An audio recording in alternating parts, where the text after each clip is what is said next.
오늘 46장의 맥락은 바벨론에 대한 심판입니다. 46장 1절에 보면 벨은 엎드러졌고 느보는 구부러졌도다 그랬습니다. 그 다음에 맨 끝에 12절 13절에 마음이 완악하여 공의에서 멀리 떠난 너희여 내게 들으라. 내가 나의 공의를 가깝게 할 것인지 그것이 멀지 아니하나니 나의 구원이 지체하지 아니할 것이라. 내가 나의 영광인 이스라엘을 위하여 구원을 시온에 베풀리라. 아멘. 처음과 끝을 보면 이스라엘을 멸망시킨 바벨론을 하나님이 심판하시고 있을 것 같지 않고 누구도 기대하지 못했던 이스라엘을 완전히 회복하고 구원하신다는 하나님의 말씀입니다. 아멘. 전체적인 틀이 뭐라고요? 바벨론은 바벨론의 심판과 이스라엘의 구원입니다. 아멘. 그 가운데 오늘 말씀이 있습니다. 그러니까 이 전체적인 맥락에서 본문 말씀을 보면 바벨론에 대한 심판과 이스라엘에 대한 구원에 대한 우리가 보다 깊은 이해와 깨달음을 얻을 수 있는데 그것은 여러분 오늘 이 종이 전하고자 하는 주제는 아니고 그래서 이제 가르쳐 드렸으니까 개인적으로 묵상하시고 그 중간에 하나님께서 오늘 이 말씀을 주신 것은 바로 이 일을 예적부터 알렸다는 것입니다. 시초부터. 자, 어느 맥락이 있다고요? 심판과 구원 맥락 안에서 하나님이 이것이 확실하다는 것. 한두 번 말한 것이 아니라 하나님이 자기 이름으로 두 번 이상 말하면 뭐라고요? 맹세라고. 맹세.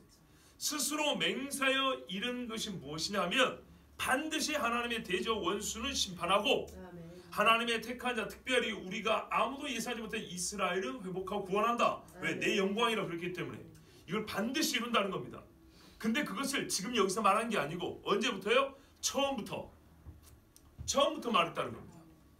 그러면은 이 일이 이루어진다는 결론만 한 문장으로 이스라엘을 회복할겨 하고 창세부터 처음부터 말했다는 게 아니라 그 전체적인 경위, 과정, 절차 하나님이 일하시는 일의 순서까지 차근차근히 우리에게 말씀하셨다는 겁니다. 또한 그것을 예표로 보여주셨고 또한 예언을 하셔서 이 주제에 대하여 바벨론의 심판과 이스라엘의 회복이라는 주제에 대해서는 아무도 부정할 수 없습니다. 왜? 처음부터 말씀한 그거는 창세기를 펴자마자 그게 보이는 것이고 이제 뒤에 가면 요한계시록까지 가면 이게 확실해지기 때문입니다. 자, 여기까지 인정하시죠? 예. 그런 맥락에서 하나님은 시초부터 종말을 알리며 곧 심판과 구원의 그 결말을 처음부터 자세하게 보여주었다고 말씀합니다. 그러면 우리가 이 말씀을 이스라엘에만 국한하여 볼 것은 아니죠. 왜냐하면 이스라엘을 구원하는 날 전 세계 예수 믿는 사람들은 다 지옥 떨어지는 거 아니죠. 그죠? 한 1000년 있다 구원받는 거 아니죠. 바벨론을 심판하는 날 요한계시록 17장 18절에 보면 물론 상징적인 의미도 있지만 바벨론을 심판할 때 나머지 사람들은 심판을 안 받고 나머지 죄인들은 평안히 지낸다거나 아니면 여호와의 의인들이 여전히 바벨론의 압제 속에 있다거나 그런 건 아니죠. 예, 이것은 이스라엘에 주신 말씀이지만 동시에 전 세계적인 말씀입니다. 자, 그래서 우리가 예수님 앞에 제자들이 묻습니다. 주님 다시 오심과 예루살렘 성전이 무너짐 곧 종말에는 무슨 일이 있습니까? 이렇게 물어볼 때 우리 주님이 유대 민족에게 직접적으로 해당 사항이 있는 말씀을 주신가 하면 전 세계적인 맥락에서 세계 모든 사람에게 주시는 말씀도 있고 최종적으로는 이것이 모든 사람에게 주신 것이라는 뜻으로 말해요. 이거는 너희에게만 주신 말씀이 아니요 이렇게 말씀하시면서 듣는 모든 사람들 너희에게 이르는 것이라. 그리고 또한 믿는 자, 택한 자라는 이런 포괄적인 용어를 쓰셨어요. 그러므로 오늘 이 말씀도 우리가 이스라엘의 구원과 바벨론의 심판 이 안에서 시작을 했지만은 시초부터 종말을 알렸다는 이 말은 곧 종국에 있을 일을 처음부터 말씀하셨는데 그것은 이스라엘에 관한 것이며 동시에 우리에 관한 것이다. 이렇게 들을 수 있죠. 자, 그런데 그러면 이렇게 말씀하셨는데 이 중요한 것 처음부터 지금 이사야까지 말씀하셨고 또 이사야가 한편으로는 처음이 돼서 신약에 가면 시대적으로 보면 나중이죠. 무슨 말인지 아시겠죠? 이사야 기준으로 보면 창세기가 처음이고 마태나 마가 시대로 보면 이 이사야도 처음에 속한다고 볼 수 있죠. 실제로 그렇습니다. 우리가 세 번째 본문인 베드로후서 3장에 보면 그 앞에 2절 3절 이 앞부분에 보면 베드로가 무슨 말이냐 내가 선지자들로부터 들은 처음 이야기 옛적부터 들은 이야기인데 선지자들로부터 들은 이야기요 또 주의 사도들을 통하여 주신 말씀이요 이렇게 한다고요. 선지자와 사도와 한 말이 똑같다 이 말입니다. 그런데 그들이 공의같이 뭘 경고했냐? 마지막에 관하여 경고했는데 조롱하는 자들이 와서 이르기를 주님 다시 오신다는 얘기가 어디 있느냐 이렇게 말하리라. 이게 사도들만 한 것이 아니라 선지자들 때도 그랬다는 겁니다. 그 말은 곧 어떻게 봐야 되죠? 선지자들도 우리가 눈이 어서 못 보는 것이지 주님 다시 오실 때 이야기를 다 했다 그 말입니다. 실제로 이사야 40장 이후에 보면은 무슨 비평학자들은 헛소리 제2, 제3 이사야 웃기는 소리 하는데 아니요. 과거를 아시고 미래를 아시고 만사를 주관하신 하나님 선포할 때가 실제입니다. 실제. 실제로 모든 것을 주관하시고 계획하신 하나님께서 고레스를 통해 이스라엘로 돌아가라 말씀하실 것이고 끝내는 말방울에까지 성결이나 써서 하나님 앞에 예배드리게 할 날이 올 것이라고 그렇게 예언하신 것이죠. 예, 그때도 사람들은 듣지 않았어요. 포로로 끌려간다는 것도 믿지 않았고 돌아온다는 것도 믿지 않았습니다. 예레미야가 40년 동안 울며 외쳐도 듣지 않았습니다. 예레미야까지 갈 필요 없죠. 바로 이사야 당시에도 믿지 않았습니다. 포로 끌려가 이제 150년에 외쳐도 믿지 않았습니다. 그러나 여러분 하나님은 반드시 그렇게 하셨습니다. 자 그렇다면 오늘 이 시초부터 알리신 일은 보세요. 시초부터 종말을 알렸다 그랬죠. 그러면 여기서 핵심은 어디에 있습니까? 종말입니다. 우리에게 말하고 싶은 중심 주제는 시초에 있는 것이 아니고 종말에 있습니다. 그런데 해석하자면 종말을 알고 싶으면 어디를 보라는 얘기입니까? 처음을 보라는 얘기입니다. 근데 처음 볼 게 너무 많잖아요. 너무 많은데 오늘 그 중에 한 가지를 정한 겁니다. 노아의 때입니다. 왜냐하면 실제로 선지자들 시대 아까 베드로도 말했죠. 선지자가 많았고 사도들이 많았다 그랬죠. 우리 주 예수 그리스도의 가르침을 받아 그랬으니 예수님도 그런 말씀하셨습니다. 선지자들이 노아 때 이야기를 상당히 많이 했어요. 띵호야죠. 기억이 안 나는데요. 예수님이 노아의 때와 같나니 이 말한 건 기억나시죠? 예, 사도들이 노아의 때 이야기한 건 혹시 기억나십니까? 역시 띵호야죠. 베드로가 말했잖아요. 옛적에 물이 넘침으로 옛 세상이 망했다. 베드로도 말하고 있죠. 자, 종말에 초점이 포커스가 맞춰져 있는데 너희가 바로 벨이 무너지고 이스라엘도 회복되는 것은 여러분 아직까지 우리가 그 결말을 보지 못하고 있으니 이게 종말이란 말이죠. 종말에 있을 일을 주께서 우리에게 가르쳐 주시는데 끄트머리에서만 가르쳐 준 게 아니라 처음부터 보여줬다는 얘기죠. 왜? 그게 진짜 말 그대로 끝이니까. 제일 중요하니까. 그리고 그때가 모든 일이 끝난다는 end, the end라고 좋은 게 아니라 모든 게 뭐예요? fulfillment. 가득 차. 충만해졌다. 이루어졌다입니다. 다 이루어졌다. 하나님의 뜻한 것이 다 이루어지는 것으로서 중요하기 때문에 우리에게 하나님이 이 종말을 얘기해 주는 겁니다. 그리고 그때 하나님의 뜻하신 모든 것이 이루어지는 대표적인 사건이 바벨론을 심판하고 이스라엘을 구원한다는 얘기입니다. 우리가 지금 로마서 읽고 있는 중이죠. 자 여러분, 그런데 요 이야기를 하는데 사도들과 선지자들이 계속 우리 하나님이 주신 말씀 그대로 시초의 어느 한 사건을 계속 언급합니다. 그게 뭡니까? 노아의 홍수 이야기입니다. 왜요? 노아 홍수 자체가 종말 이야기입니다. 하나님께서 다시 기회를 주지 않았으면 그때로 세상은 끝나는 겁니다. 그렇죠. 그래서 우리가 말하잖아요. 옛적에는 물심판이요 앞으로는 불심판이라고 그러죠. 그렇게 말하기 때문에 물심판 때를 잘 봐야 되는 겁니다. 물과 불이라는 심판의 뭐랄까요 재료만 다를 뿐이에요. 도구 무엇으로 심판하느냐만 다를 뿐이지 나머지는 똑같아요. 영적인 의미도 같고 성질도 같고 누가 구원을 받으며 어떻게 구원을 받으며 누가 멸망을 당하며 왜 멸망을 당하는지 그리고 그 수가 얼마나 될 것인지 또는 사람이 그를 지각하는지 지각하지 못하는지 이 모든 맥락은 똑같습니다. 그래서 선지자들과 사도들은 노아의 때 이야기, 그 시초에 있었던 노아의 때 이야기를 가지고 앞으로 있을 이스라엘이 아수르나 바벨론에 멸망하고 포로로 끌려가는 일이나 예수 그리스도 오신 다음에 예수를 죽이고 또 예수님 다시 오시고 그들을 심판하고 찌른 자들을 심판하는 이 모든 이야기를 할 때마다 노아 이야기 한 겁니다. 이것은 하나의 비유가 아닙니다. 노아의 사건은 실제 사건이고 실존했던 사건을 그대로 쓴다는 것은 어떻게 해요? 동일 패턴의 사건이 반복된다는 얘기입니다.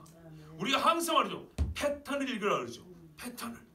자, 그래서 오늘 저는 노아의 때 이야기를 통해서 곧 시초의 한 사건이었던 노아의 때 사건을 통해서 앞으로 있을 이 마지막에 있을 심판에 관한 하나님의 가르침을 듣고자 합니다. 근데 10절 마지막에 보면 이 모든 것은 하나님의 뜻이었다 그러고요. 하나님의 뜻은 항상 무지한 인간들에게 반복하여 가르쳐주는 그런 것을 볼 수 있고, 또 아버지의 뜻은 하나님이 기뻐하시는 일들입니다. 곧 노아의 때와 동일한 패턴과 맥락 안에서 심판하고 구원한다는 것이 하나님이 기뻐하시는 구원의 방식입니다. 곧 기뻐하시는 구원의 방식, 이 기쁨은 방식에만 뿐만 아니라 대상에게도 적용이 됩니다. 기뻐하는 대상에게 기뻐하는 이런 방식으로 구원합니다. 노아를 의인하고 노아를 기뻐하시는데 노아를 다른 방식이 아닙니다. 그 방주 안 쓰면 안 됩니까? 물에 그냥 둥둥 떠있게 하면 안 됩니까? 그건 네 생각이고, 하나님은 어떻게 해요? 수십 년 동안 방주를 지어서 미친놈 소리 듣게 하시고 자기 가족들, 자부들까지 다 전도를 하든지 설득을 하든지 하여튼 그 문 안에 있게 하심으로 구원하시는 게 하나님의 방식이에요. 이렇게 사람들이 하나님의 구원하는 방식에 이의와 불만을 가지게 되면 그 아들을 왜 죽였냐 소리가 하는 겁니다. 알량한 도덕심으로 폭력적인 아버지라고, 이 세상의 가부장적인 아버지 상뿐만 아니라 폭력적인 아버지 상을 가르쳐준 게 기독교라고, 이런 괴상망측하고 거의 이건 정신 나간 소리입니다. 우리의 죄가 무엇인지 모르고 아버지와 아들이 우리의 죄값을 치러 겪으신 그 고통이 무엇인지 모르고 하나님의 구원의 은혜가 뭔지 이만큼도 알지 못하는 주제, 건방지게 어디서 자기 의의를 나타내고자 도덕성 운운하는 것입니다. 이런 망발을 일컫는 사람들 말을 들을 필요는 없고, 그 속에 더러운 것들, 바리새인과 서기관들은 예수께서 그 속을 다 아시는 줄 알면서도 말로 올무에 걸리게 하려 선생이여 이 동전 세금을 가이사에게 바치리까 말리까. 바보 같은 인간들이죠. 뭐라고 말인지 아십니까? 선생은 사람을 외모로 보지 아니하시고 그 속을 아시는 줄 아나이다. 그러면 지금 뻔히 자기 속도 알고 있을 텐데 바보같이 요거를 가이사에게 바치리까 말리까, 이런 멍청한 소리를 하고 있단 말이죠. 속을 안다고 자기 입으로 말해놓고 지 속이 뻔히 읽고 있는데도 불구하고 사람들이 자기 밥 벌어먹기 위해서 자기 명예와 지식을 자랑하기 위해서 헛소리를 늘어내지만은 성경은 계속 반복합니다. 성경은 변하지 않고 한 점 1.1도 떨어지지 않아도 성경을 우습게 하는 그 사람들의 호흡은 불과 몇십 년 몇 년 못해서 다 떨어져 없어집니다. 걱정하지 마세요. 성경대로 믿으면 됩니다. 자, 노아의 때 우리 한번 보도록 하겠습니다. 계시록 22장 13절에 예수는 알파와 오메가요 처음과 마지막의 시작과 마침이라고 했습니다. 이거는 시간적 의미를 말하는 거 아닙니다. 시작한 이가 안 쳐도 됩니다. 이거는 시작한 이가 마무리를 짓는다는 뜻 정도가 아니고 처음과 끝이 일관성과 통일성을 갖춘 주관자에 의해서 역사가 전개되고 하나의 의도된 목적이 완성된다는 것을 말하는 것이지, 그냥 시간적 의미로 처음 끝 이렇게 얘기하는 것이 아닙니다. 다시요. 처음과 끝이, 그러니까 처음 시작과 마지막 시간이라는 이 시간이 일관성과 통일성을 갖춘 주관자, 그 본성이, 속성이 변덕스럽거나 변한다거나 이런 것이 아니라 그런 주관자에 의해서 역사가 전개되고 하나의 그 주관자의 하나의 의도된 목적과 뜻이 완성된다는 의미에서 알파와 오메가 이야기를 한 겁니다. 예수님이 십자가를 때 시간적으로 육신의 시간이 다 됐다, 다 이뤘다 아니라 뜻한 바가 다 이뤘다 해서 이뤘다는 얘기입니다. 무슨 말인지 아시겠죠? 자, 그렇습니다. 특별히 마지막 세대에 주신 마지막 시대에 관한 말씀은 대부분 첫 세상의 인물 중 노아와 연결되어 있다고 말씀드렸습니다. 알파 처음 시작이라면 오메가 마지막 마침의 때도 노아의 시대가 왔단 말입니다. 보시오. 노아가 처음에 속하고 노아가 알파에 속한다면 노아가 오메가에 속하고 노아가 마침에 속한다, 이런 말입니다. 그것을 읽어내면 성경이 가르치는데, 이거는 제가 어떤 여러분 한인관 신학을 말하려는 게 아니고 성경이 말하고 있는 것을 지금 여러분 정리하여 말씀드리는 겁니다. 자, 일단 노아 이야기를 직접 보기 전에 왜 노아 이야기가 중요하냐? 첫 번째, 노아가 하나님 앞에 의인으로 인정받았기 때문입니다. 아멘.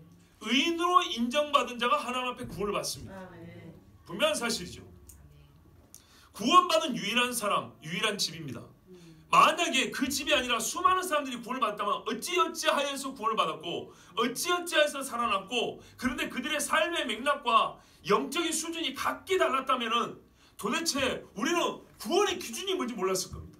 그런데 하나님은 노아 한 사람, 노아의 한 집을 딱 구원하셨습니다. 그래서 우리는 복잡하게 볼 필요 없이 딱 보기가 없습니다. 오로지 하나입니다. 노아를 보면 아는 겁니다. 두 번째입니다. 그러니까 우리의 구원 문제 상황이 있기 때문입니다. 두 번째는 하나님께서 노아에게 언약을 주셨기 때문입니다. 구원받은 자에게 언약을 주셨고, 물론 노아는 처음 사람이기 때문에 마지막 시대 사람들은 언약을 또 받을 일은 없습니다. 실제로. 그러니까 이거는 10초의 사건이 뒤의 사건과 처음부터까지 100%가 다 일치한다는 게 아닙니다. 아시겠죠? 중요한 주제, 즉 심판과 구원이라는 주제에 있어서 중요사항의 맥이 같다는 얘기입니다. 언약사의 배경에서 노아의 이야기는 참 중요합니다. 왜냐하면 노아에게 주신 언약이 그 뒤에 나타날 언약들의 바탕이 되고요. 예를 들면 노아에게 주신 언약이 없으면 아브라함 언약도 없는 겁니다. 아브라함 언약과 노아의 언약은 좀 다릅니다. 노아 언약은 아담에게 주신 언약과 같지만 아브라함은 선택된 민족에게 주신 언약이란 말이죠. 말 그대로 직접적으로 구원과 관계된 언약입니다. 그렇지만은 노아에 대한 언약이 없었다면 이 세대가 이어질 수 없기 때문에, 하나님의 보편적인 은혜가 주어지지 않기 때문에 아브라함도 없는 것입니다. 그러니까 일단은 언약에 대해서 언약적 의미에서 노아를 잘 알아야 됩니다. 지금 시간이 부족해서 말이 좀 빠릅니다. 세 번째, 노아 시대에 있었더니 다시 있을 것이기 때문입니다. 현상적으로는 부분적 일치가 있습니다. 무슨 말이냐? 보이는 것으로는 똑같잖아요. 쉽게 말하면 우리가 방주에 들어가서 구원받는 건 아니에요. 여기서는 뭡니까? 맥락적 일치를 봐야 돼요. 방주 문이 닫히니까 문 밖과 문 안의 차이가 있죠. 쉽게 예를 들면 이겁니다. 양의 피를 바른 문 안과 문 밖의 차이가 있죠. 무슨 말인지 아시겠어요? 소돔과 고모라 성에 갔을 때 천사가 문을 닫으니라. 문 안과 문 밖의 소리가 다르죠. 밖에는 마귀 소리요, 안에는 하나님의 천사의 소리란 말이에요. 이렇게 읽어야 된다는 얘기입니다. 그러니까는 현상적으로는 부분적 일치가 있지만은 영적 성질에 있어서는 완전한 일치가 있습니다. 자, 이제 여기까지 여러분 이제 준비 작업이 됐고요. 이제 본격적으로 보겠습니다. 누가복음 16장 25절에서 30절을 한번 읽어드리겠습니다. 여러분도 한번 찾아서 같이 보십시오. 예수님이 이 땅에 다시 오실 때 이야기인데요. 먼저는 본인이 잡혀 죽어야 한다는 얘기를 했습니다. 그 다음에 그러나 그가 먼저 많은 고난을 받으며 이 세대에게 버림받아야 할지니라. 자, 이제 그 다음에는 보세요. 노아의 때 된 것과 같이 동일하게 같은 맥락에서 같은 의미에서 인자의 때에도 그러하리라. 인자의 때 설명이 필요하지 않지요? 필요합니까? 주님 다시 오실 때입니다. 맞지요? 자, 여러분 대답을 잘해 주셔야, 안 그러면 1시간 반 가버립니다. 대답을 잘해 주셔야 금방. 노아의 때인 것과 같이 인자의 때도 그러하리라. 그러니까는 인자의 때는 곧 주님 다시 오실 때고 양과 염소를 가를 때죠. 그렇죠? 달란트 가지고 남겼느냐 못 남겼느냐, 이건 장사 자체를 말하는 것이 아니죠. 한 달란트 그대로 가져온 놈은 어떻게 했어요? 주인을 악하다 그랬죠. 주인 당신은 해치지 않은 데서 모은다고, 뿌리지 않은 데서 거두는 못된 인간이라. 무슨 말인지 아시겠어요? 자기 게으름과 자기 악함을 주인 탓으로 돌리는 그런 인간이었어요. 그러니까 그는 주인에게 받은 것을 은혜로 여기지 않냐고 활용하지도 않았어요. 노아의 때에 된 것과 같이 인자의 때도 그러하리라. 어려울까봐 설명을 해줍니다. 노아가 방주에 들어가던 날까지 사람들이 먹고 마시고 장가들고 시집가더니 홍수가 나서 그들을 다 멸망시켰으며, 요와 같답니다. 인자의 때가. 그러니까 멸망이네요. 결국 심판은 맞네요. 아주 쉽죠. 제가 이거를 3년 전 5월 달에 설교했습니다. 그런데 여러분 다시 보세요. 다시 설명해 줍니다. 먹고 마시고 장가들고 시집가는 것이 죄입니까? 죄라고 생각하면 손 들어보세요. 없습니다. 하나님이 주신 복입니다. 전도서에 보세요. 복이에요. 창세에 보세요. 복입니다. 복이죠. 그런데 문제는 이겁니다. 여호나 나비 왜 너희는 포도에서 난 것을 먹지 마라 그랬냐? 왜 도시에서 살지 마라 그랬냐? 왜 그랬습니까? 하나님 앞에 열심히 있었던 예후가 그 열심이 일상의 삶에서 경건이 안 되니까 일상의 삶 그 자체가 단편적으로 이게 죄가 아니에요. 그런데 어떻게 해요? 마음이 뺏겨요. 뺏겨서 특별히 우상을 섬긴 것도 아닌데 일상의 삶에서 경건이 무너져 버리니까 내가 무너진지를 몰라. 차라리 우상을 살았으면 이거는 딱 부러지게 튀어나오죠. 근데 일상의 삶에서 한 번 빠지고 두 번 빠지고 한 번 뒤로 숨기고 두 번 뒤로 숨기고 이런 식으로 어떻게 돼요? 몰라요. 그리고 내가 관심을 가지고 내가 뭡니까? 좋아하는 어떤 일들이 있어요. 여기에 시간을 1시간 쓰고 2시간 쓰고 3시간 쓰고 이러면 어떻게 해요? 개구리가 물속에서 삶아 죽는 것처럼 그렇게 가는 겁니다. 일상의 경건이 갖춰지지 아니하면 일상에서 내가 하나님을 떠난다는 것을 모릅니다. 그게 무슨 말입니까? 하나님이 복으로 주신 것마저도 멸망의 이유가 됐던 그 시대를 얘기한 겁니다. 우리 시대에 보세요. 잘 먹고 잘 삽니다. 옛날에 하면 비교할 수 없습니다. 물론 다 빚이라는 게 문제입니다. 이게 우리의 또 어리석음입니다. 옛날 조상들이 가르쳐줘도 너무 잘못된 걸 가르쳤어요. 외상이면 뭘 먹는다고요? 소도잡에 묻고 또 뭘 또 마신대요? 양잿물도 퍼마신대요. 죽는다는 얘기입니다. 이건 어리석음과 지혜가 같이 들어있는 말입니다. 여러분, 먹고 마시고 장가가고 시집가는 것이 잘못을 하지만 이런 일상사회, 육체의 소욕을존대에 관심이 있다 보니까 어떻게 해요? 진짜 중요한 이야기를 안 듣는다는 겁니다. 이거를 좀 보편적으로 말하면 무슨 말이냐? 일상사의 예외인 어떤 극단적인 이야기에 대해서는 전혀 들을 생각을 안 한다는 겁니다. 즉 지금의 일상의 삶과 다른 예외가 있을 수 있다는 이야기를 안 듣고 싶어하는 겁니다. 우리가 날마다 운전하면 내일도 오늘도 글피도 항상 안전하다고 생각이죠.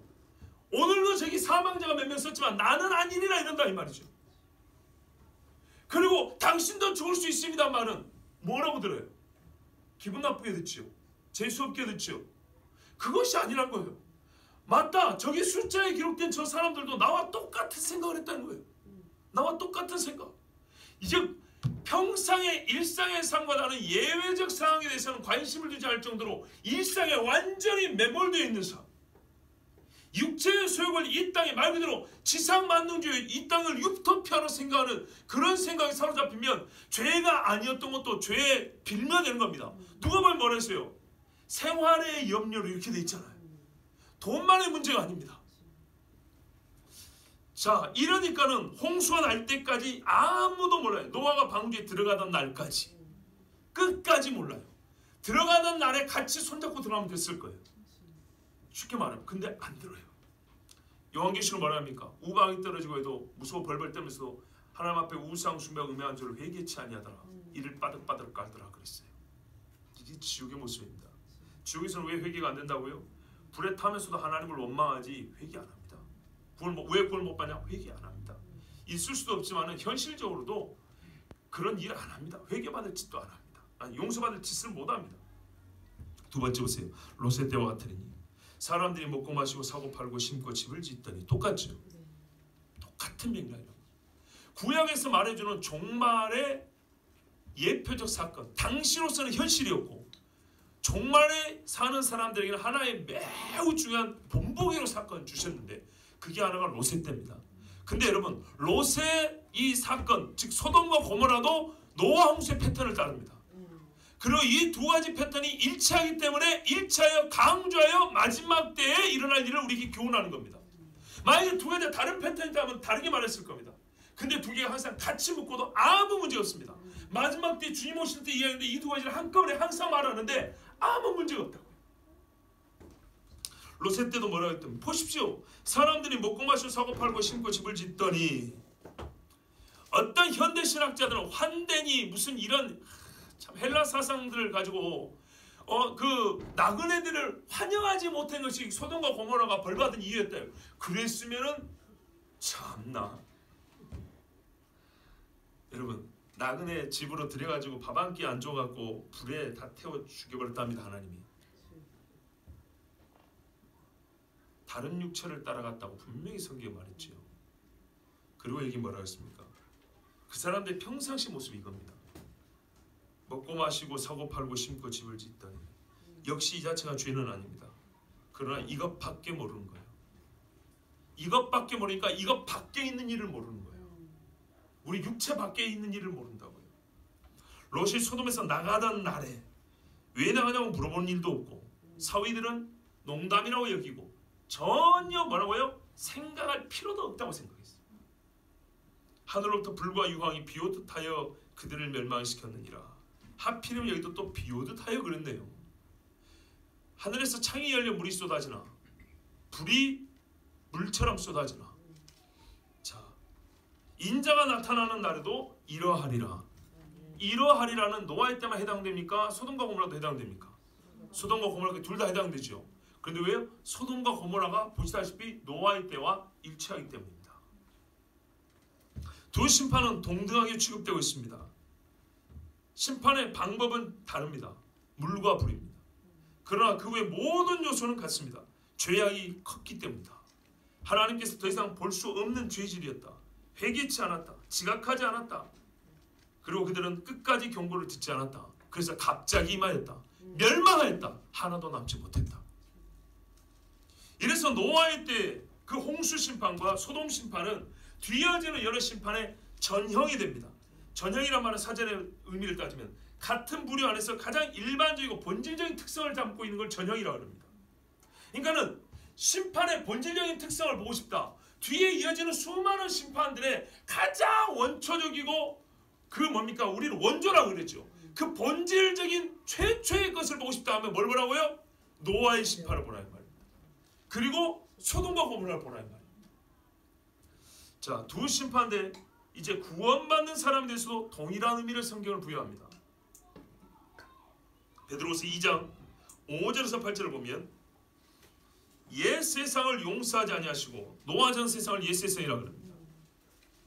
오직 여기서 보세요. 중요한 키워드가 뭐냐면 의입니다. 오직 의를 전파하는 노아와 그 일곱 식구를 보존하시고 의와 보존입니다. 반대로 경건하지 아니한 자들의 세상에 홍수를 내리셨으며 누가 죽어요? 경건하지 아니합니다. 경건하지 아니하면 예비시간에 조용하냐 떠드냐의 문제가 아닙니다. 그렇죠? 또 오해하지 마세요. 떠들어도 된다는 얘기는 아닙니다. 의의 반대입니다. 그 세상에 홍수를 내리셨으며 소돔과 고모라 성을 멸망하기로 정하여 재가 되게 하사 후세 경건하지 아니한 자들에게 본을 삼으셨으며 역시 경건하죠. 똑같은 거예요. 누가 멸망하냐 이 말이죠. 누가 구원받느냐 이 말이죠. 무법한 자들의 음란한 행실로 말미암아 무법한 자들입니다. 제가 월사기도 때 설교할 주제 중에 하나 이게 무법입니다. 무법한 자들의 음란한 행실로 말미암아 고통당하는 의로운 롯을 건지셨으니 이는 이 의인이 그들 중에 거하여 날마다 저 불법한 행실을 보고 들음으로 그 의로운 심령이 상함이라. 노아처럼 의로운 인간은 아니에요. 롯은. 그러나 적어도 어쨌다고요? 그 불법한 행동이 심령을 상하게 하여 우리가 죄를 보면 가슴이 아파야지. 네? 정말 믿음의 사람들은 이게 있어야 되는 거예요. 신앙생활이 안 되면 가슴이 아파야죠. 하나님 앞에 마음을 쏟지 못하면 어떻게 해요? 심령이 상해야죠. 내가 죄를 지면 그냥 단순 부끄러움이 아니라 하나님 앞에 어떻게 해요? 이 죄가 고통스러워야 되는 거예요. 적어도 롯은 그랬다고 합니다. 이건 성경의 증언입니다. 그러므로 대별하면 의와 불경거입니다. 의와 무법입니다. 곧 하나님의 법이 있는 것과 법이 없는 것입니다. 이것이 바로 누가 구원받고 누가 심판을 받느냐의 하나님의 기준이었습니다. 추가적으로 두 심판의 공통점과 패턴의 동일성을 제가 짤막하게 정리해드리면 노아와 롯은 둘 다 심판 때 하나님의 은혜를 입어 살았습니다.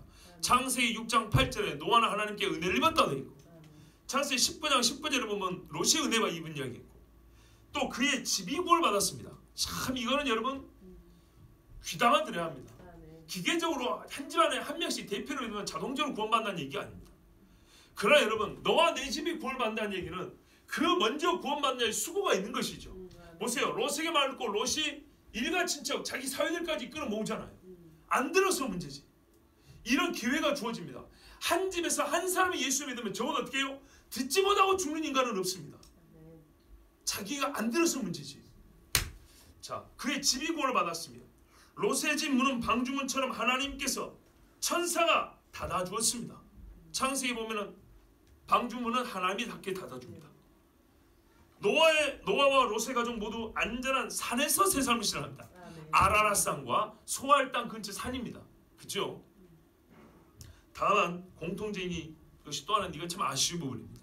이들은 마지막이 아니었기 때문에 또 다른 뱀의 자손의 그 뭡니까? 뱀의 씨의 애비가 되었어요. 또 다른 영적 대적을 낳았어요. 셈과 함의 대적, 이 대적과 함께, 그죠? 또한 롯의 자손은 어떻게 했습니까? 이스라엘과 암몬 모압 이 대적과 함께. 이게 아쉬운 부분입니다. 그러나 여기까지는 어떻게 해요? 끝이 아니므로 어쩔 수 없이 발생할 수 있는 일입니다. 그러나 끝에 가면 어떻게 되죠? 주님이 나실 때 이 뒷부분은 없습니다. 이 앞부분으로 어떻게 해요? 완전히 멸망을 끝내버립니다. 그러니까 감사하죠. 주님이 종결짓지 못한 다음에 이 악순환이 계속될 거 아닙니까? 그러나 분명히 말씀하는 뭐예요? 멸망의 순간까지는 그것까지는 뭐라 했어요? 주님이 노아의 때와 롯의 때와 같다 분명히 말씀하셨어요. 다른 거는요. 그들은 여전히 죄 있는 인간이기 때문에 또 다른 죄의 시작점이 되었지만 이제는 주님이 와서 직접 와서 통치하시기 때문에 그 일은 일어나야 한다는 거죠. 또 하나 여러분, 애굽에 내린 심판은 어떻습니까? 구약에도 있다 그랬죠. 봐보세요. 노아 때의 심판은 반복된 패턴으로 나타납니다. 모세도 그 생명을 역초로 바른 나무 상자로 인하여 구원받습니다. 물 가운데서 구출되었습니다.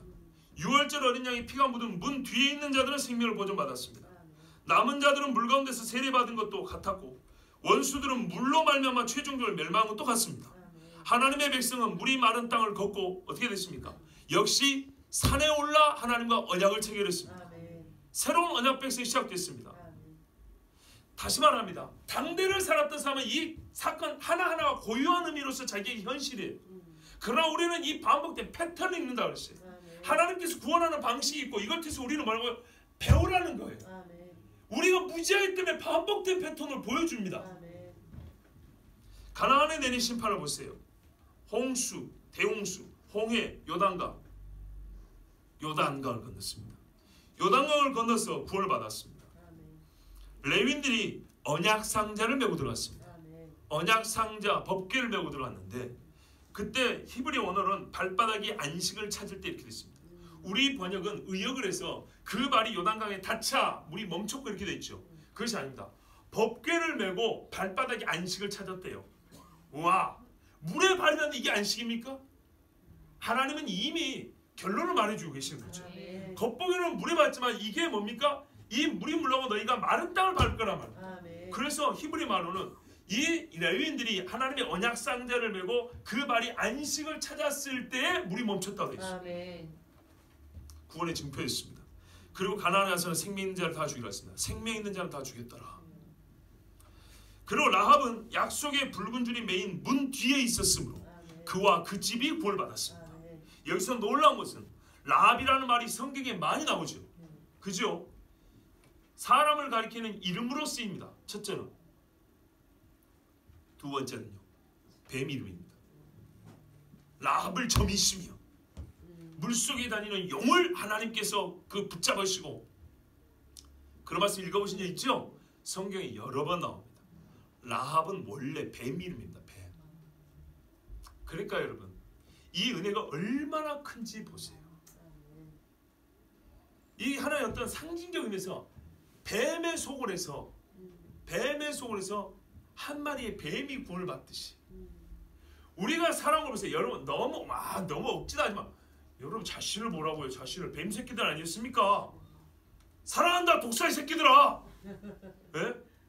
김모 목사가 이렇게 책을 썼잖아요. 자기 성도들 보고 사랑한다 독사의 새끼들. 원래 우리가 뭐냐고 독사 새끼 아니야 독사 새끼. 예수님이 뭐라 했으면 이 독사의 새끼라고 했잖아요. 그런데 만약에 그 독사의 새끼를 중에서 회개하고 물은요. 독사의 새끼라고 부릅니까? 아니죠. 사랑하는 내 자녀라고 그러죠. 바리새인 중에 믿는 자가 많더라. 제자된 자가 많더라. 그 독사의 새끼들 돌아온 거 아닙니까? 라합은 독사 이름입니다. 구약 성경에 뱀이 이름입니다. 뱀. 그것도 옛뱀을 상징하는 큰 뱀이 이름입니다. 이런 뱀 새끼를 그 뱀의 속에서 끌어냈습니다. 뭘로요? 예수 피밖에 없네. 여러분 그렇게 좋아하고 당연히 좋아야 될 예수 피. 근데 꼭 이럴 때는 라합하고 뭐가 좀 안 어울려 그러면 안 돼요. 나를 지켜보면 돼요. 나는 뱀보다 더한 놈이었어. 자, 그리고 그와 그 가족이 안전히 구원받았죠. 그리고 그 집은요 표가 됐죠. 붉은 줄로 표가 돼 있었죠. 그 다음에 여리고가 다 무너질 때 무너지기 전에 데리고 나오라 그랬어요. 바벨론에서 나오라 내 백성아. 그래서 살몬이 가서 정탐꾼이었던 자들이 들어가서 라합과 그의 집 식구들을 밖으로 내어서 이스라엘 진 가운데에 두었다 그랬어요. 그래서 제가 여호수아 설교할 때 그랬잖아요. 이스라엘 사람 되었다고. 자, 유다를 침공한 아수르는 홍수에 비유됐습니다. 이 부분은 잘 모르실 것 같은데 이사야 8장 7절 8절 또 12장 13절을 보면 그러므로 주 내가 흉용하고 창이란 큰 하수 곧 아수르 왕과 그의 모든 위력으로 그들을 뒤덮을 것이라. 그 모든 골짜기 차고 모든 언덕이 넘쳐 흘러 유다에 들어와서 가득하여 목에까지 미치리라. 임마누엘이여 그가 펴는 날개가 내 땅에 가득하려 하셨느니라. 그러니까 아수르가 들어와서 이스라엘을 치는 것은 홍수에 비유했다고요. 그러니까 홍수를 얘기하면 이 이스라엘의 임할 멸망이 뭔지 아수르로 인하여 당할 멸망이 뭔지 설명이 필요가 없었어요. 홍수로 빗대어 얘기합니다. 마찬가지로 갈대아군단 즉 바벨론 군대에서 유다가 멸망할 것도 이사야 54장에 보면 홍수로 이렇게 비유가 되어 있습니다. 이사야 24장 18절에 20절에 보면 두려운 소리로 말미암아 도망하는 자는 함정에 빠지겠고 함정수에서 올라오는 자는 올무에 걸리니. 뒤에서 죽인다고 쫓아오니까 도망가다가 함정에 빠졌대요. 그럼 함정수에서 계속 있을 수는 없잖아요. 올라 그러는데 손을 딱 짚었더니 덫에 걸려버렸어요. 이는 위에 있는 문이 열리고 장세에 보면 하늘의 궁창이 열려 하늘의 창문이 열려 물을 쏟아냈다. 바로 그 표현을 그대로 갖다 쓴 겁니다. 유다가 멸망할 때 하늘의 궁창이 열리니 피할 데가 어디 있어요 도대체. 물이 폭포같이 쏟아지는데 땅에서도 올라오는데 어디로 피한단 말입니까? 바로 이렇게 유다가 망한다는 것을 홍수로 얘기를 해줬어요. 땅의 기초가 진동함이라. 맞죠? 예, 홍수 때도 그랬어요. 땅이 깨지고 깨지며 땅이 갈라지고 갈라지며 땅이 흔들리고 흔들리며 땅이 취한 자같이 땅이 비틀비틀하며 원두막같이 흔들리며. 참 성경의 표현이 하나님 너무 재밌으세요. 원두막 아무것도 아니잖아요. 그죠? 그 위에 죄악이 중함으로 떨어져서 다시 내려가지 못하리라. 보세요. 집이 원두막인데 쌓아놓은 죄는 100층짜리 빌딩에 쌓아놓을 정도의 짐을 올려놨어요. 죄짐을. 그러니 원두막이 견딥니까? 거기다가 땅이 취향같이로 흔들어 버리는데 이렇게 유다가 자기 죄로 망하는 거예요. 자, 예루살렘의 멸망은 또한 홍수뿐만 아니라 소돔의 멸망에 비유됐습니다. 지금까지 이스라엘과 유다 전체를 얘기했습니다. 특별히 이제는 소돔 성이었죠. 그렇죠? 예루살렘 성은 하나님이 소돔이라 그랬습니다. 이사야 1장 9절, 예레미야 애가 4장 6절 잘 나와 있고요. 예레미야 4장 11절에 여호와께서 그의 분을 내시며 그의 맹렬한 진노를 쏟으시며 시온에 불을 지르사 그 터를 사르셨도다. 이렇게 말씀합니다. 자, 그리고 또 이제 노아 홍수에서 남은 자의 몫에 해당되는 하나님의 신실한 언약 백성이 있었죠. 이 남은 자가 보존될 것이라고 이사야 54장 9절에서 11절은 말씀하고 있고요. 또 이 남은 자를 옛날에 출애굽했던 사람들과 같이 거룩한 산으로 마지막 때 인도하여서 그들을 안전한 문 뒤에 있는 피난처를 찾게 하신다. 너희가 또한 그 문에 찾아가 숨어라. 이렇게 주님이 말씀합니다. 유월절을 상기시키는 말이에요. 유월절에 그 문 뒤에 있었던 자 살았던 것처럼 이렇게 말해요. 내 백성아 갈지어다. 너희가 죄짓는데 헤매고 다니지 말고 가라리. 어디로? 내 밀실에 들어가서 내 문을 닫고 분노가 지나기까지 잠깐 숨을지어다. 이렇게 말씀했어요. 그러니까 우리는 이것을 해석하는데 어렵지만 시초부터 일렀다는 말씀, 즉 노아의 이야기와 소돔의 이야기를 기억하면 이 모든 심판 맥락에서 주신 말씀들, 우리는 보통 은윤이 상징이라고 말하지만 이게 궁극적으로 무엇을 말하는지 매우 쉽게 이해할 수 있어요. 그리고 이 문 뒤에 있었던 사람들이 남은 자였던 것처럼 이 마지막 때도 주님이 남은 자가 되게 하시는데, 마지막 때는 어떻게 합니까?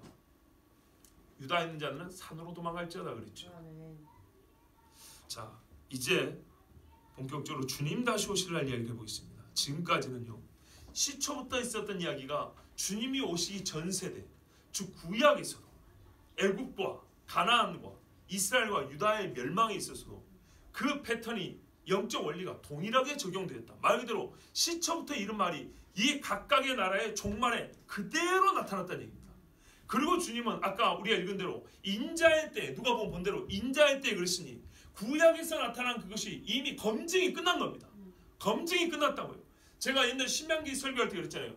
신명기 말씀을 지키면 복을 받고 안 지키면 벌을 받는다는 것을 우리는 그냥 처음 듣는 것이 아니라 이미 검증이 끝난 말씀을 듣는다고. 이스라엘 역사가 검증을 해줬다고.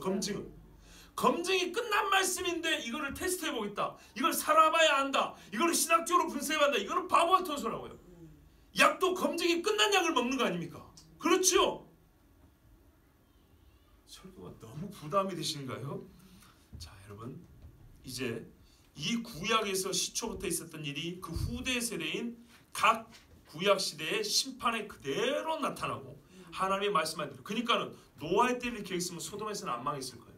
소돔 이야기를 기억했으면 예루살렘 안 망했을 거예요. 그렇지요? 이제 주님 오실 날 한번 생각해 봅시다. 인자의 때와 같다 그랬으니 마태복음 24장 37절 39절에 노아의 때와 같이 인자의 임함도 그러하리라. 홍수 전에 노아가 방주에 들어가던 날까지 사람들이 먹고 마시고 장가들고 시집가고 있으면서 보세요. 있으면서 다른 생각을 할 생각을 안 했다. 다른 일이 있을 거라는데 마음을 주지 않았어요. 마음이 오직 여기만 붙어 있었어요.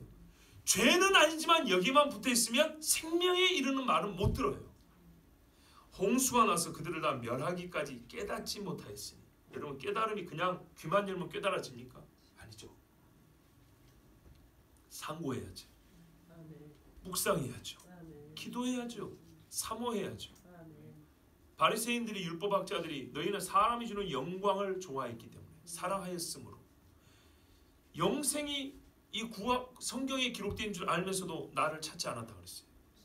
너희는 사람으로부터는 영광을 구하고 하나님으로부터는 영광을 구하지 않았기 때문에. 마음이 이쪽으로 기울어졌으면 제 아무리 성경 봐도 절대로 구원하는 길을 발견하지 못합니다. 그 말입니다. 교회 다니는 사람 많이 있어도 먹고 마시고 장가들고 시집가는 데만 마음이 빼앗겨 있으면 홍수가 나서 멸망해도 구원을 못 받습니다. 왜요? 이 외의 것에는 관심이 없었어요. 쉽게 말할까요? 교회 와서도 먹는 문제 해결하는 거, 교회 와서도 설교를 마시는 거 정도 만난 거 마시는 거 그거 가능하다고 얘기해 주길 바라는 거예요. 그건 아니에요. 저와 여러분 왜 만나냐면요, 구원 때문에 만난 거예요. 영생과 생명 때문에 만난 거예요. 그들을 다 멸하기까지 깨닫지 못하였으니 인자의 임함도 이와 같으리라. 제발 좀 믿어주세요. 예? 이 패턴의 심판도 검증 끝났잖아요. 아까 우리 누가복음에 있는데 누가복음에 또 있어요. 17장 26절 32절에 노아의 때에 된 것과 같이 인자의 때도 그러하리라. 아까 읽은 말씀 뒤에 보면 노아가 방주에 들어가던 날에 사람들이 먹고 마시고 장가들고 시집가더니 홍수가 나서 그들을 다 멸망시켰으며 또 롯 때와 같으니 사람들이 먹고 마시고 사고 팔고 심고 집을 짓더니 롯이 소돔에서 나던 날에 하늘로부터 불과 영이 비오듯 하여 그들을 멸망시켰느니라. 인자가 나타나는 날에도 이러하리라. 이 다음을 우리가 또 주목해드려요. 그러면 주님 어찌해야 됩니까? 여러분 원하는 게 그잖아요. 그러면 알았어. 이제 패턴도 알고 반복된다는 것도 알았어. 그러면 그때 우리가 어떻게 해야 되죠? 베드로후서에도 말해주지만 누가복음에 예수님이 친히 말해줍니다. 그날에 만일 사람이 지붕 위에 있고 그의 세간이 그 집 안에 있으면 그것을 가지러 내려가지 말 것이요 밭에 있는 자도 그와 같이 뒤로 돌이키지 말 것이니라. 롯의 철을 기억하라. 한마디입니다. 롯의 철을 기억하라. 너희 먹고 마시고 시집가고 장가가고 팔고 심고 집 짓는 것, 이게 바로 뭡니까? 이 땅에 내가 얻어놓은 것들이죠. 내가 이 땅에 가지고 있던 꿈들이죠. 그거 알고 세간이 집에 있는데 빨리 갖고 가지러 가야 되는데 롯의 철을 생각하라. 살겠다고 막 도망가다가 아이고 깜빡했다. 돌이키란 말이에요? 돌이키지 말란 말이에요? 돌이키지 말란 말이에요. 지금은 그걸 생각할 때가 아닌 거예요. 밭에 있는 자도 그와 같이 뒤로 돌이키지 말고 어쩌라고요? 가라고요. 밭 갈다 말았는데 곧 추수해야 되는데 이런 쓸데없는 생각하지 말라고요. 하나님 주신 밭을 경계해서 농사지어서 먹고 사는 그 자체가 잘못했다는 것이 아닙니다. 때를 분별하라는 얘기예요. 예? 내년이 오라는 보장이 없고 내후년을 하나님이 약속해 주지 않았어요. 징조가 나타났어요. 이 말씀만 중요하죠. 하늘에서는 무슨 징조가, 땅에서는 무슨 징조가, 그 많은 징조가 나타났는데도 불구하고 여전히 말로는 천국 소망 청소하지만 이 땅의 소망을 두고 살면 어떻게 한다고요? 반드시 롯세처와 같은 짓을 한다고요. 제발 롯세처와 같은 말 하지 말라 그 말이에요. 사실 이렇게 보면 무지하게 쉬워요. 여러분 심판이 올 밤에 온다는 뉴스는 안 가르쳐줍니다. 천사를 통해서 가르쳐줍니다. 하나님이 직접 와서도 가르쳐줍니다. 아니 성경대로 보자고요. 성경대로. 근데 어떻게 해요? 그날 밤 나는 그러니까요 구원받을 수 있는 조건이 있어서 표현이 그렇지만 제가 99%라 해서 오해하지 마세요. 하나님이 다 준비해놨죠. 실제로 다 준비해놓죠. 그냥 이해하고 가면 되는데 요거를 안 해요. 요거를. 천사가 안 왔으면요. 내가 그날 밤 그 뒷날 아침에 불이 쏟아질 것에 대해 1%라도 예감할 수 있었을까요? 못하죠. 노아가 하나님이 가르치지 않았으면 방주를 지면 산다는 것을 어떻게 세상 학교를 다녀가지고 배울 수 있었을까요? 전혀 가능성 없습니다. 그래서 100% 하나님의 은혜입니다. 100% 하나님의 은혜인데 우리 주님은 100% 하나님의 은혜이지만 우리 보고 뭐래요? 믿는 건 네가 믿어라 그러죠. 그렇처럼 마지막 하나 이 말이 뭐예요? 돌이키지 않아야 하는 거는 네가 해야 될 거다. 내가 나가게 해주고 달려가게 해줬으면 뒤로 돌아보지 마라. 다니엘 9장 26절 27절에 이렇게 되어 있습니다. 예순도 2일 후에 기름 부음을 받은 자가 끊어져 없어질 것입니다. 우리 다니엘서는 참 많이 읽었습니다. 장차 한 왕의 백성이 와서 그 성읍과 성소를 무너뜨리려니와 자에게 노아의 때와 인자의 때에 동시에 일어날 일이 한 가지 있기 때문에 말합니다. 자, 노아의 때는 징조가 있었죠. 방주 찐다는 자체가 징조였습니다. 소돔과 고모라의 징조가 있었죠. 뭐가 있었습니까? 눈이 먼 인간들이라는 것을 하나님 딱 보였죠. 천사가 눈을 멀게 해줘버렸죠. 자기들이 죄가 뭔지 알아야 됐었습니다. 이게 징조입니다 사실. 근데 주님 다시 올 때는 뭔 징조가 있을까요? 바로 적그리스도가 징조입니다. 징조 중에 징조입니다. 그 적그리스도가 와서 뭐냐냐, 그 성읍과 성소를 무너뜨리려니와, 그래서 성전이 세워져야 한다는 그랬죠. 그의 마지막은 홍수에 휩쓸림 같을 것이며, 꼭 여기도 이렇게 표현했어요. 그의 마지막은 홍수는 심판 아닙니까?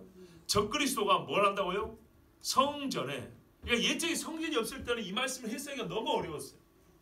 그래서 영적, 소위 그냥 영적인 은혜를 받기 위해서 그냥 막 교회 상관들 이야기를 막 풀었어요. 근데 그게 아니에요. 지금 실제로 준비는 다 끝났죠. 성읍과 성수가 만들어집니다. 그러니까 주님 다시 오심과 이 성이 무너진 일이 함께, 그게 이해가 되는 겁니다. 그의 마지막 홍수에 휩쓸림 같을 것이며 또 끝까지 전쟁이 있으니 황폐할 것이 작정되었느니라 그랬어요. 자, 이미 정한 종말까지 진노가 황폐하게 하는 자에게 쏟아지리라 하였느니라. 자, 이때 유대 백성들에게 마지막에 인자의 때 이제 어떻게 하냐고요? 심판은 노아의 때와 같이 사람들이 아무것도 모르고 깨닫지도 못하고, 그래서 대부분은 휩쓸려고 죽고 소돔과 고모라처럼 불에 타 죽을 것인데, 주님 그럼 그때는 어떻게 해야 됩니까? 롯의 처를 생각하면 너희가 살 길이 있다 이거죠.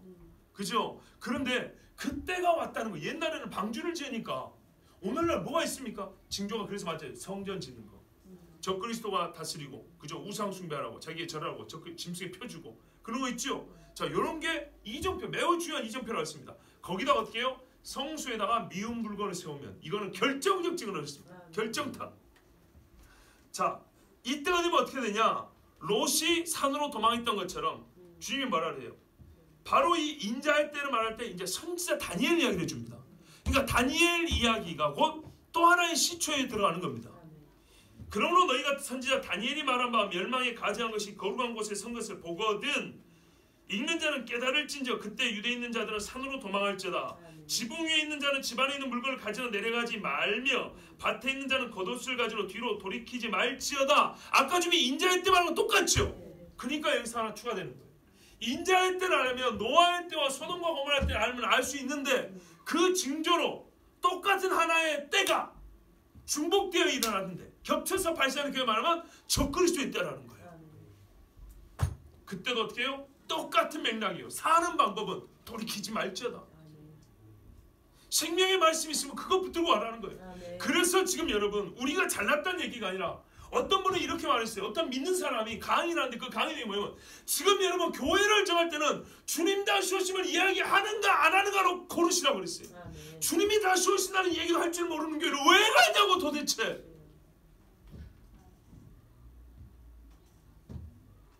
너무 극단적 표현이라고 생각하시면 뭐 괜찮습니다. 여러분 만약에 말이죠, 불이 내일 떨어지지 않고 1년간 떨어지면 오늘 천사가 말해주는 롯의 집에 오늘 안 가도 괜찮아요. 근데 말이죠, 내일 아침에 불 떨어져요. 그러면 나는 지금 어디 있어야 돼요? 사위가 밖에 있다가 롯이 불렀죠. 집 안으로 들어오라고. 그럼 거기 있어야 돼요. 거기 있고 천사 손잡고 나가야지요. 맞습니까? 노아가 말이죠, 방주를 처음 짓기 시작할 때부터 깨달으면 좋은데 오죽이나 좋아요. 그래도 적어도 문 닫기 하루 전이라도 듣고 들어오면 좋은데 끝까지 안 들어왔어요. 자, 그럼 우리는 정확히 때를 몰라요. 근데 말했어요, 성경에 그 노아가 방주 짓는 시즌이 있었던 것처럼 재난이라는 시즌 때가 있어요. 근데 시작하고 마치는 때가 있다고요. 근데 이미 시작됐잖아요. 시작됐네. 첫째 기근과 지진이 있을 것이며 말대가리 하나에 우리 돈 말하면 수천만 원 수억씩 할 것이며 비둘기 또 하나에 수백만 원씩 할 것이며, 이게 엘리사 때 이미 보여주는 예시예요. 소위 말 하이퍼 인플레이션. 좀 있어 보세요. 제가 여러분 나도 빚지고 있습니다. 여러분도 빚지고 있고 우리 교회도 빚지고 있죠. 장담합니다. 제가 경제학자는 아닌데 여러분에게 강의하려고, 여름이나 서 강의하려고 부지런히 공부하고 있습니다. 네? 그리고 몇 년 전부터 경고했습니다. 빚을 없애야 됩니다. 반드시 빚을 없애야 됩니다. 빚지면 반드시 종이 됩니다. 뭐라고 말해도 무조건 들어야 됩니다. 여러분 생각해보세요. 내 신체가 제일 중요하죠. 근데 빚지면 뭐까지 포기해요? 신체 포기각서까지 쓰는 겁니다. 이게 빚입니다. 왜 빚을 지냐? 참 이런 얘기는 너무 복잡해지고, 일단 우리가 무력이 많아요. 아니라 그래도 여러분과 내가 무력이 많아요. 빚지고 먹을 거 사 먹잖아요. 빚지고 옷 사 입잖아요. 그죠? 나도 이거 고쳐야 되고 여러분도 고쳐야 돼. 우리가 말 그대로 이런 세상에서 살아가고 있어요. 이런 것들이 아무렇지도 않게 여기지는 세상에 살아가고 보세요. 먹고 마시고 시집 가는데 아무 문제를 못 느껴. 남들 사는 이 경제생활 방식에 아무 문제를 못 느껴. 이것이 여러분과 나하고 똑같은 거예요. 이제부터 하나씩 바꾸자고요. 예, 바꾸자고요. 자, 보세요. 예, 뭐 더 이상 보면 안 되겠습니다. 시간도 그렇고. 자, 제가 지금 무슨 말 하고 있습니까? 옛적에 있었던 심판을 통하여 마지막 심판을 예고하시는 주님의 말씀을 듣고 있는 겁니다. 이것은 곧 우리가 그날을 어떻게 준비해야 되는지 답이 나와 있다는 것이고, 지혜 있는 자, 읽는 자는 깨달을진저, 듣는 자는 깨달을진저. 깨달아야 된다는 겁니다. 사는 길이 여기에 있습니다. 어떻게 해야 구원을 얻을 수 있는지를 주님이 말해주는 겁니다. 그러면 누군가는 또 이렇게 말해요. 아니, 예수 믿으면 구원받는 거지 뭐 그런 복잡한 걸 알아야 되고 믿어야 되냐고. 그러니까요. 근데 예수 믿는다는 것의 정의와 의미를 내가 규정하면 안 됩니다. 주님이 정하시죠. 왜? 주님 자신을 믿는 건데 무엇이 나를 믿는 거냐고는 주님이 정합니다. 주님이 뭐라면 짐승의 표를 받았느냐? 그것은 네 삶의 주권을 그 짐승한테 바친다는 거고, 짐승에게 우상, 그 짐승 우상에 반드시 절하게 되어 있다. 그래서 나는 그런 것은 나를 믿는 거라고 여기지 아니한다. 참 복잡한 사람들 많아요. 짐승의 표를 받아도 예수 믿으면 구원 받거든요. 말은 되는 것 같아요. 말은 되는 것 같은데 이런 거 똑같죠. 내가 오늘 금송아지 상에 절하고 떡 한 조각 먹긴 했어도 내 마음에는 주님 사랑함이 있걸랑요. 여러분 인정해 주시겠어요? 불법을 행하는 자들은 나에서 떠나라 그럽니다. 적어도 이 성경에 나오는 불법을 행하는 자들은 자신이 만만했던 사람들입니다. 보세요. 주님 앞에 말하는 거 보세요. 얼마나 자신이 만만한지. 우리가 정한 믿음의 방식이 아니고 우리가 정한 믿음의 정의가 아닙니다. 성경이 정한 대로 합니다.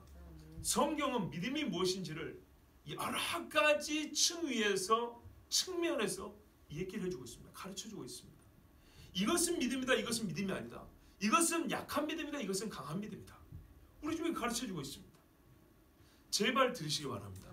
인자의 때는 특별히 표현이 그렇지만 믿음이 약한 자와 강한 자를 가르는 시간이 아닙니다. 믿음과 믿음이 아닌 것 보세요. 의로운 자와 경건치 아니한 자를 가르는 시간입니다.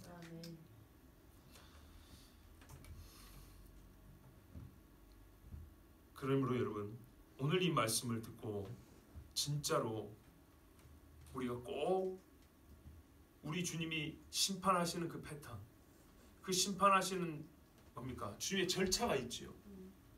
우리가 그것을 이제 알았기 때문에 이제 볼 수가 있습니다.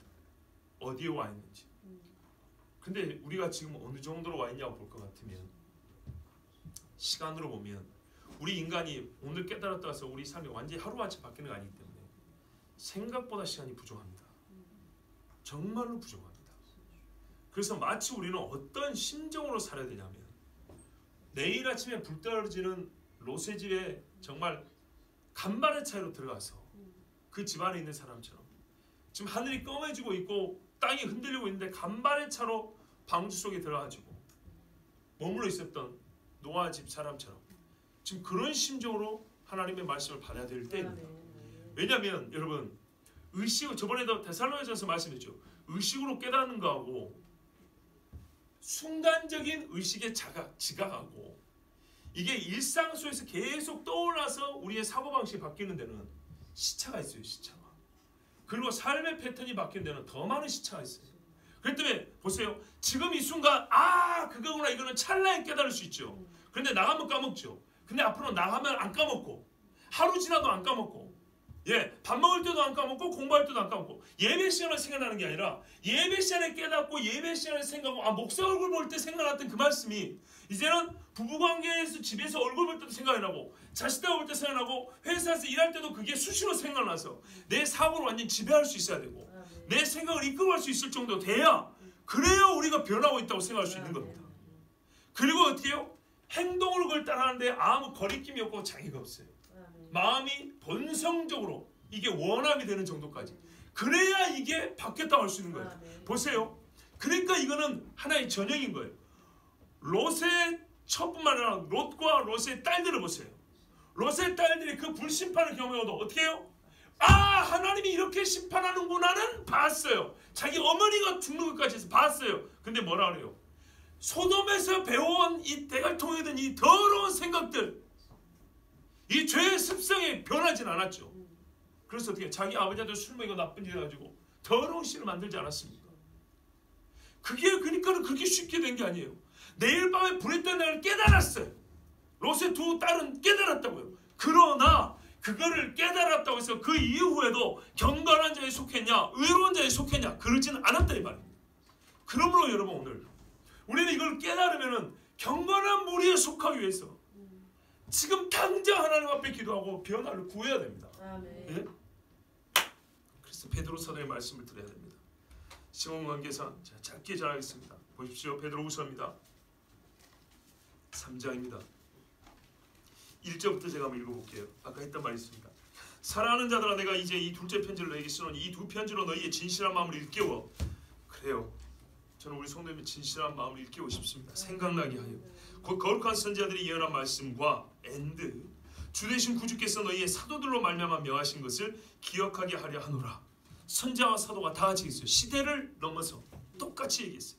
먼저 이것을 알지니 말세에 조롱하는 자들이 와서, 말세를 두고 한 이야기입니다. 조롱하는 자들이 와서 자기의 정욕을 따라, 이들은 정욕을 못 이겨요. 행하며 조롱하여 이르되 주께서 강림하신다는 약속이 어디 있느냐. 보세요. 약속만 없으면 정욕 따라 살기 너무 좋거든요. 근데 여러분도 솔직히 인정해야 돼요. 종말 이야기하면 내 뜻대로 하는데 걸리는 게 너무 많아요. 근데 바꾸면 편한데 안 바꾸니까 항상 부딪히는 거예요. 말세에 조롱하는 자들이 와서 자기의 정욕을 따라 행하며 조롱하여 이르되 주께서 강림하신다는 약속이 어디 있느냐. 이것도 따진다는 거예요. 근본을 부정하는 거예요. 주님 안 온다? 회의할 때 오소서 성령이여 새 창조를 이루소서. 정말 구호는 멋들어게 써놓죠. 그러나 실질적으로 역사 가운데 주님의 얼굴을 바라지도 않아요. 어떻게 오는지 연구하지도 않아요. 관심도 없어요. 추상적인 말뿐이에요. 조상들이 산 후로부터 만물이 처음 창조될 때와 같이 그냥 있다 하니 이것이 그들 신학이에요. 자기 정욕을 따르는 자들 신학이에요. 이게 이는 하늘의 옛적부터 있는 것과 땅이 물에서 나와 물로 성립된 것도 하나님의 말씀으로 된 것을 그들이 일부러 잊으려 함이로라. 그래서 그랬죠. 종말을 부정하는 자는 창조도 부정한다고요. 그래서 제가 돌아오는 주 수요일날 말씀드렸는데 데살로니 교회의 훌륭한 게 뭐냐면 시초와 종말에 신학적 균형이 있어요.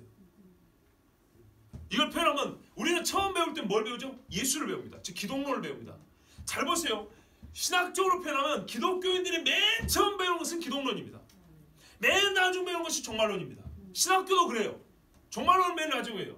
뭐 커리큘럼상 뭐 프로레고메라니 무슨 뭐야 또 뭐야 신론 배우고 뭐야 그 신학 예비 지식 배우고 하지만은 중요한 거는 예수 믿는 신앙 안에서는 기독론을 먼저 배웁니다. 예수가 누구냐? 그가 무슨 일을 했냐? 두 번째는 이제 마지막은 종말의 이야기입니다.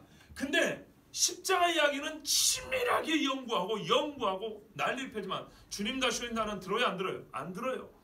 연구도 안 해요. 아주 관념 속에 들어있는 말뿐인 이야기들이에요. 자, 그런데 이 두 가지의 중심은 뭡니까? 그리스도 예수입니다. 아멘. 그리스도 예수. 아멘. 그러니까 우리가 그리스도 예수를 배우면은 그리스도 예수로 구원받는다고 그 구원의 시작과 완성을 들어야 될 거 아닙니까? 아멘. 참 모순이고 이해가 안 되는 인간들이 하여튼.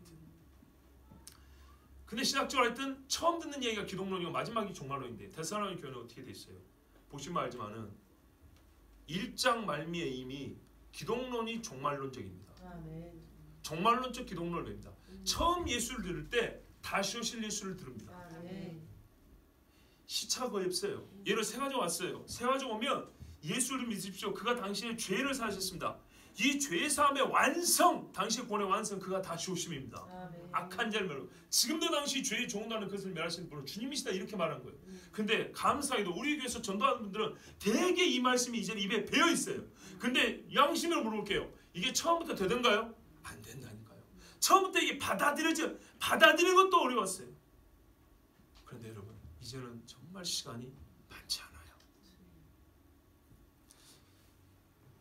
창조를 부정하는 인간들 정말로 부정합니다. 실제로 유신진화론이니 점진적 창론이니 진화론적으로 창조이니 이런 헛소리 하는 인간들은 주님 다시 오신 양이도 꼭 그따구로 생각합니다. 역사의 어느 한순간에 예수께서 진짜 구름 타고 나를 안 믿습니다. 바로 이들을 이야기합니다. 이로 말미암아 뭐라고요? 이지려 함이로다. 이지려 함이로다. 보세요. 하나님의 약속과 경고를 잊으려고 일부러 불어 잊으려 합니다. 의지적으로 거부하는 거예요. 이로 말미암아 이런 속으로 살았기 때문에 그때 세상은 물이 넘침으로 멸망하였으되 이제 하늘은 보세요. 그 동일한 말씀으로 약속하셨고 동일하게 인간들은 거부합니다. 보세요. 그때 잘 보세요. 마지막 때 세상에 종말이 어딨느냐 이런 인간이 있다 그랬죠. 근데 요 인간들이 요걸로 말미암아 물시파를 받았대요. 그러니까 이렇게 보면요. X반도라 그랬죠. X반도. 얘와 얘와 대립이고 얘와 얘와 대립이고 이렇게 둘이 한 쌍이면 이렇게 대립 안 시켜도 이렇게 X로 엇갈리게 대립시켜놓으면 이쪽은 자동으로 대립이 된다고. 옛날에 있던 사람들이 마지막 때 주님 다시 오신다는 얘기가 어딨냐. 세상은 그대로 있다. 창조도 하나님이 뭐 물속에서 땅이 나왔다. 이건 말도 안 되는 소리 하지마. 이걸로 말미암아 처음 사람들이 죽었대요. 같은 말씀으로 지금 사람도 죽는다는 얘기입니다. 근데 지금은 도구가 다르죠. 재료가 그 심판의 도구가 달라요. 그 동일한 말씀으로 불사르기 위하여. 그래서 말하는 겁니다. 나머지는 똑같아요. 보호하신 바도요. 경건하지 아니한 사람들. 아까 노아와 롯 이야기할 때 예수님 말했어요. 경건하지 아니한 자들을 멸망시킨다. 경건하지 아니한 자들이 한 번이라도 그렇게 살 수 있도록 본인이 또 되게 한다 그랬어요. 본보기로. 경건하지 아니한 사람들의 심판과 멸망의 날까지 보존하여 두신 것이니라. 아멘. 경건하지 아니한 사람들. 그러면 목사요 어떻게 하란 말입니까? 여기까지 여러분 다 이해하고 받아들일 줄 믿습니다. 이제는 그러면 우리가 어디에 속해야 되냐? 노아에 속해야겠죠. 양의 피를 바른 분 안에 들어있어야 되겠죠. 천사가 부르면은 따라오는 자가 되겠죠. 이걸 성경에서는 뭐라 했어요? 뒤돌아보지 마라. 롯의 처를 생각하였어요. 또 하나는 경건하지 아니한 자들이 망한다 했으니 경건하라 그랬어요. 그 경건의 신뢰가 바로 베드로후서 3장 뒷부분에 나와 있습니다. 참 우리 교인들은 저나 여러분들은 많이 들은 말씀입니다. 많이 들은 말씀이지만은 말씀의 주제에 따라 읽을 때마다 각도가 조금씩 다르죠. 우리가 그러잖아요. 다이아몬드가 같이 했으면 굵어야 되고 이게 또 이 뭡니까? 이걸 뭐라 그러죠? 세공이 잘 돼야 되죠. 세공이 잘 돼서 어떻게 해요? 빛이 영롱하고 다양한 각도에서 빛이 나오죠. 이 각이 중요하거든요. 같은 말씀인데 이렇게 반복하여 전하는 것은 그때마다 각이 다르기 때문에, 각이 다르면 다른 하나님의 똑같은 진리인데 또 다른 빛을 볼 수가 있어요. 오늘 이런 맥락에서 또한 베드로후서 3장의 이 뒷부분을 읽으면 뭐라고 봅니까? 이렇게 보존하여 두신 것이라 했으니 8절 이후에 살아가는 자들아 주께는 하루가 천년 같고 천년이 하루 같은 이 한 가지를 잊지 말라. 주의 약속은 어떤 이들이 더디다고 생각하는 것이 더딘 것이 아니야. 그러니까 어떻게 하라고요? 이 목사가 말하지 않습니까? 더디다고 이제 생각하지 마시라고. 오직 주께서는 너희를 대하여 오직 오래 참으사 아무도 멸망하지 아니하고 다 회개하게 이르기를 원하시느니라. 그러나 주의 날이 도둑같이 오리니. 보세요. 갑자기 멸망한 것이 공통점이라고 그랬죠. 그날에 하늘이 큰 소리로 떠나고 물질이 뜨거운 불에 풀어지고 땅과 그 중에 있는 모든 것이 드러나리로다. 이 모든 것이 이렇게 풀어지니 너희가 어떠한 사람이 되어야 마땅하냐? 아까 간단하게는 로세처럼 생각하라 그랬는데 구체적으로 어떤 사람이 되어야 마땅하냐? 거룩한 행실과 경건함으로 하나님의 날이 임하기를 바라보고. 여러분 이게 쌍입니다. 진짜 경건한 사람은 하나님의 임하기를 바라보는 사람이에요. 옛날에 성도들이 사모곡을 많이 부르잖아요. 낮이나 밤에나 이걸 불렀다고. 간절히 사모하라. 간절히. 그날에 하늘이 불에 타서 풀어지고 물질이 뜨거운 불에 녹아지려니와 우리는 그의 약속대로 의가 있는 곳이 산울과 새 땅을 바라보도다. 아멘. 아멘.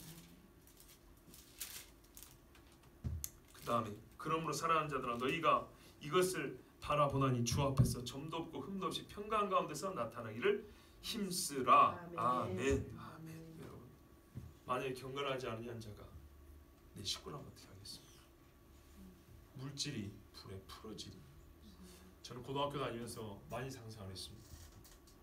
많이 생각했습니다. 버스를 타도 되고 걸어가도 되고 조금 이른 시간이면 뭐 7시 한 10분 정도 되면 걸어가도 되니까 7시 반까지 등교를 이렇게 걸어갑니다. 걸어가는데 횡단보도 기다릴 때 많이 생각했어요. 불에 몸이 풀어진다는 게 무엇일까? 우리가 화사 입는 거 보잖아요. 불에 타서 죽는 거 보잖아요. 얘 막 그을리고 막 피가. 여러분 그거 아세요? 짐승 잡으면 번호로 이게 끄시른다 그래요. 우리 촌말로 끄시른다. 그래 고기 맛이 좋다 그러죠. 근데 옛날에 개를 잡으면은 좀 잔인하지만 두드러 패잖아요. 그러면 개가 혓바늘 내밀고 피가 흘러 있어요. 이 피가 흐른 거를 이 가스로 이게 펌프질해가지고 번호로 쫙 뿜으면은 이런 부탄가스 치치한 조그만 거 말고 큰 거로 이 번호로 불을 막 끄시려면 어떻게 되냐? 그 피가 끓어요. 피가 끓고 피가 새빨갛거나 아니면은 검붉은색이잖아요. 근데 분홍색으로 변해요. 불로 계속 구워버리면 피가 분홍색으로 해서 막 거품이 나고 끓어요. 그리고 막 살이 이제 타면서 그실어지는 이거를 자꾸 떠올렸어요. 근데 우리 주민이 말하지만 이거 이 정도가 아니에요. 이거는 한참 끄시려야 돼요. 가죽도 못 태워요. 가죽도 털만 태우는 거예요. 가죽만 이게 불만만 나게 하는 거예요. 여러분 그것만 생각해도요. 사람 몸이 체질이 불에 풀어지며 내가 전도하지 않으면 내 자식이 그렇게 되는 거예요. 사람 몸이 소금이 된다는 게 뭔지 여러분 보셨습니까? 소금이 된다는 거. 왜 하나님의 말씀을 진실로 듣지 않으십니까? 간절히 사모하라는 말을 왜 그렇게 헛되게 듣습니까? 예? 롯은 사랑하는 제 아내가 코스 소금기도 된 걸 봤다고요? 아마 뒤도 못 들어봤을 거예요. 오다가 안 오고 이게 몸이 부담져야 뭐 이게 죽었을 거라고요. 차마 근데 못 돌아봐요. 왜요? 돌아본다고 살릴 수 있는 게 아니니까. 구원은 각자예요. 각자. 그래서 살아있을 때 시간 있을 때 전도하고 위하여 간절히 기도하는 거예요. 그날 같이 구원받으면 얼마나 좋습니까? 얼마나. 여러분 제가 여러분한테 뭘 구합니까? 정말로. 예? 여러분과 나 사이에 거리낌 있으면 바로 요거 아닙니까? 바로 지금 이 이야기 아닙니까? 정말 내가 기도하지 않은 거 계속 부담 주고 우리 집에 믿지 않는 사람이 계속 봐요. 얘 좋아요. 좋다고요. 여러분이 그걸 부담 가져도 괜찮고 나를 위해서 미워해도 괜찮고 불편해도 괜찮아요. 왜? 그래가지고 한 번이라도 기도하면 나는 그것이 기쁘니까요. 네? 사람의 생명이 달린 문제로 생명이 지하철에서 누가 한번 잘못하면 막 박수치고 구하면 난리를 하면서 왜 나한테는 박수를 안 쳐줍니까? 박수 받자고 한 거 아닌데 생명을 구하라고, 그것도 내 사랑하는 자들 생명을 구하라고. 그러면 좋게 말해, 지금 생명이 걸리지 좋게 말해 생겼어요 여러분? 아니 세상에서 높은 건물에 물렸고 다리 하나만 깔려도 사람 살려고 난리를 치는데 지금 내일 모레 불이 떨어진다는 얘기인데 이게 좋게 말해 생겼냐고요? 좀 균형 있게 얘기를 해주세요. 여러분 상식과 균형을 가지고 우리가 교회에 있지만은 이 전등불패 이 평온할 수 있다고, 이게 지금 평온한 상태가 아니란 말이에요. 그날 밤에 소돔과 고모라는 어느 집에는 잔치라고 있었단 말이죠. 노아가 홍수 난다고 그 소리 때는 저 멍청한 놈들 저 나무 상자소에서 새까만 데서 뭐하고 있냐, 일주일 동안 들어가 앉아가지고. 일주일 전에 들어가 있었거든요. 온 동네 소문이 났을 겁니다. 그래도요 그때가요 시간이 넉넉지 않았어요. 저희 집에도 안 믿는 사람이 있어요. 저희 집에도 죄 지은 사람 많고, 저희 집이 아니라 나나 여러분이랑 다 똑같았어요. 누군가 날 위해 기도했어요. 복음성가 그렇게 열심히 부르면 이제 내가 그 사람이 돼야죠. 누군가 날 위해 기도했으면 내가 누군가를 위해서 기도해줘야죠. 영혼을 위하여서. 영혼을 위해서. 그 사람이 변화 중에 영혼이 변화된 것보다 좋은 게 없어요. 기쁘기 그지없는 이 뭐가 있습니까? 정말로. 근데 제가 답답한 게 뭔지 아세요? 여러분 그 기쁨을 인정을 안 하시는 것 같은 때가 많다는 거예요. 목사야 인정해. 근데 내가 평상시 기도를 잘 안 해가지고 기도가 잘 안 돼. 이게 아니고요. 이 말 자체를 별로 인정을 안 했어요. 인정하면 여러분 별로 얼굴 표정이 달라져야 돼요. 네? 오늘 우리 새로운 젊은 주의 종들이 두 사람 있습니다. 저는 여러분들 오늘 처음 봤고 이름도 잘 모릅니다. 하나님의 종의 사역을 할 것이고 길을 걸어갈 분들이고 지금도 걸고 있기 때문에 여러분들에게 권면합니다. 신학이 바르면 좋지만은 그냥 제가 쉽게 단적으로 말하면 신학을 따르지 말고 성경을 따르세요. 모르면 최고로 겸손한 길을 선택하면 됩니다. 애매하면 가장 차라리 어려운 것을 선택하면 좋습니다. 이건지 저건지 헷갈리면 많은 사람이 따르는 길보다 성경대로 많은 사람이 안 따르는 것을 듣는 것이 더 낫습니다. 그런데 요즘 세상의 말처럼 소수자 얘기를 하는 건 아닙니다. 그리고 정말로 하나님 앞에 믿음으로 기도하는 사람이라면 여러분 뒤에 두 분 잘 들으세요.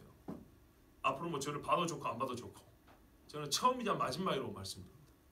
신학교 하면은 홍해를 건넜다 하는데 이 홍해가 무슨 연못을 건너니 호수를 건너니 이런 헛소리를 하는데 그런 믿음을 가지고는 절대 기도 못합니다. 여러분들이 주의 종이 되려면 하나님 앞에 적어도 내 자신이 믿음으로 기도할 수 있어야 합니다. 나는 홍해를 가르치는 하나님을 믿습니다로 기도해야지.